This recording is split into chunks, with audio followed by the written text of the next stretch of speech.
किसी को ये दिखाना चाहते हैं कि आप उससे कितना प्यार करते हैं, तो ऐसा करने के लिए एंगेजमेंट रिंग से अच्छा और कुछ नहीं हो सकता। लेकिन गोल्ड जैसी दिखने वाली रिंग मत दीजिएगा। अगर आप वाकई चाहते हैं कि आपकी रिंग देखकर वो खुशी से झूम उठें, फिर उन्हें प्लैटिनम रिंग ही दीजिएगा। ये काफी महंगा होता है, गोल्ड से लगभग डबल, इसलिए इसे काफी टाइट सिक्योरिटी में रखा जाता है। और क्योंकि ये काफी कम मिलता है, इसलिए जितना हो सकता है इसे रिसाइकल करके दोबारा इस्तेमाल किया जाता है। और इसे रिसाइकल किया जाता है इस तरह के इंडस्ट्रियल वेस्ट से। ये सारा वेस्ट एक बड़े से ग्लास फ्लास्क में डाल दिया जाता है। ये ग्लास काफी खास होता है क्योंकि इस पर किसी भी केमिकल का असर नहीं होता। आप कह सकते हैं कि ये काफी मजेदार काम है। फ्लास्क में नाइट्रिक एसिड और हाइड्रोक्लोरिक एसिड डालकर उसे सील कर दिया जाता है। अगले 2 दिन तक इसमें मेटल्स घुलते रहते हैं और फिर बन जाता है ये एसिडिक ब्लैक सूप। प्लैटिनम को इसमें से निकालना केमिकल के एक बहुत बड़े एक्सपेरिमेंट की तरह है। सिर्फ साइंटिस्ट्स को ही ये पता होता है कि इसमें क्या रिजल्ट होगा। इसके बाद प्लैटिनम को दूसरे मेटल से अलग किया जाता है और इसके लिए ये पाउडर इस्तेमाल किया जाता है। इस पाउडर को फ्लास्क में ऊपर से डाला जाता है और जैसे जैसे ये नीचे बैठता है, प्लैटिनम के पार्टिकल्स इसके साथ चिपक जाते हैं और दूसरे सस्ते मेटल्स अलग हो जाते हैं। धीरे धीरे ये पूरा नीचे बैठ जाता है और जब साइंटिस्ट्स को लगता है कि ये सारा प्लैटिनम अलग हो गया है, तो वो बाकी के लिक्विड को इसमें से निकाल देते हैं। इसके बाद बच जाती है ये रेत जैसी दिखने वाली चीज। शायद कोई भी ये नहीं मानेगा कि ये दुनिया की सबसे कीमती मेटल है। इस रेत जैसी दिखने वाली चीज को अब ट्रेज में डालकर जलाया जाता है।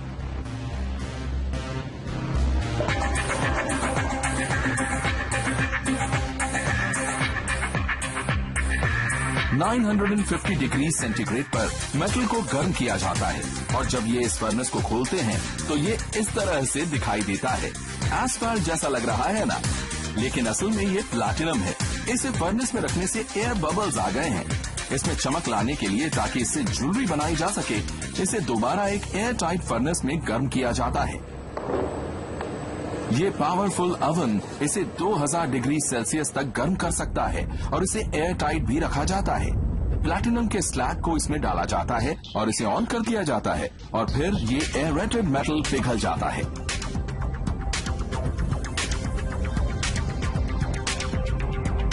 इसके बाद ढक्कन बंद करके इसमें से सारी हवा निकाल दी जाती है।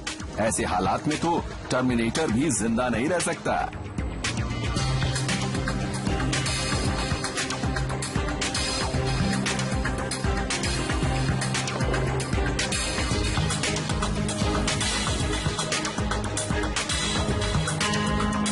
और फिर इसमें से जो निकलता है वो दुनिया की सबसे एक्सपेंसिव चीज होती है।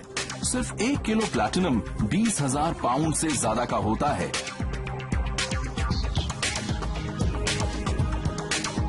लेकिन इसे इस तरह तो पहना नहीं जा सकता, इसलिए इस फैक्ट्री में कुछ स्पेशलिस्ट इस ब्लॉक में से ट्यूब बनाते हैं और फिर ज्वेलर्स आपकी गर्लफ्रेंड की पसंद के अनुसार रिंग या फिर ज्वेलरी बना सकते हैं।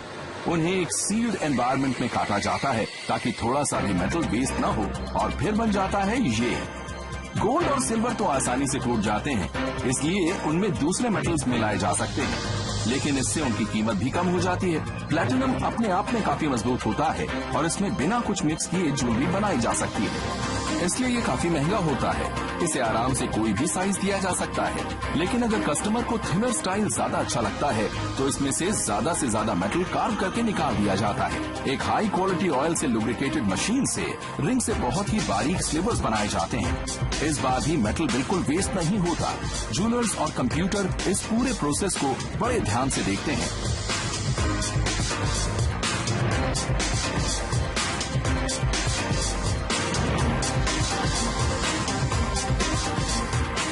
क्योंकि ये काफी रेयर है और आपकी गर्लफ्रेंड को पुराने डिजाइन की रिंग अच्छी नहीं लगेगी, इसलिए प्लैटिनम ज्वेलरी को अक्सर ऑर्डर पर ही बनाया जाता है। ये ज्वेलरी सिर्फ एक्सपर्ट्स ही बना सकते हैं, क्योंकि सिर्फ उन्हें ही पता होता है कि क्या बनाया जा रहा है। इसमें सबसे ज्यादा हीट का इस्तेमाल होता है। पिघलाने से मेटल थोड़ा सॉफ्ट हो जाता है, लेकिन अगर इसे ज्यादा देर तक हीट किया गया तो ये रिंग काफी गंदी लगेगी और इसे कोई भी पहनना पसंद नहीं करेगा। प्लैटिनम ज्वेलरी बनाने में एक और टूल का यूज किया जाता है और वो है ये सॉ। इससे ही रिंग में वो छोटी छोटी जगहें बनाई जाती हैं जिनमें बाद में जेम स्टोन्स लगते हैं। आप चाहें तो इसे ऐसे भी पहना जा सकता है, लेकिन हमारी मानिए तो ऐसा मत कीजिएगा, गर्लफ्रेंड नाराज हो जाएगी। इसमें स्टोन्स तो लगने दीजिए। स्टोन्स को इस तरह की पहले से बनी हुई जगह पर लगाया जाता है। एक इलेक्ट्रिक हैमर से स्टोन को मेटल में फिट कर दिया जाता है और ये निकलता नहीं है। और फिर इस रिंग को पॉलिश किया जाता है, जिसके बाद ये बिल्कुल रेडी हो जाती है। गोल्ड और सिल्वर का कलर तो टाइम के साथ बदल जाता है, लेकिन प्यूरिटी की वजह से प्लैटिनम नहीं बदलता। इसलिए अगली बार गोल्ड की जगह प्लैटिनम ही गिफ्ट कीजिएगा।